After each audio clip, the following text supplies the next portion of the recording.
રાજકોટના ધોરાજી પંથકમાં ફરીવાર કમોસમી વરસાદના પગલે ખેડૂતો ચિંતામાં છે।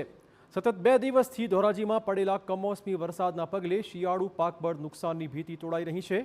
માવઠાના કારણે ચણા અને જીરાના પાકમાં ખેડૂતોને નુકસાન વેઠવાનો વારો આવ્યો છે।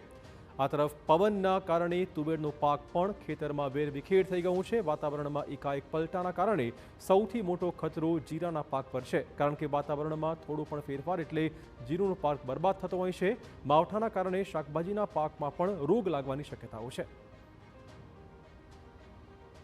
2 દિવસ પહેલા ધોરાજીમાં કમોસમી વરસાદ પડ્યો, એને હિસાબે ખેડૂતોને ઘઉંમાં, ચણામાં, જીરામાં, ધાણામાં અસહ્ય નુકસાન થાય। ચણામાં પાકમાં ચણાનો છાર ધોવાઈ ગયો છે, એના હિસાબે ફાલ નહીં બેસે।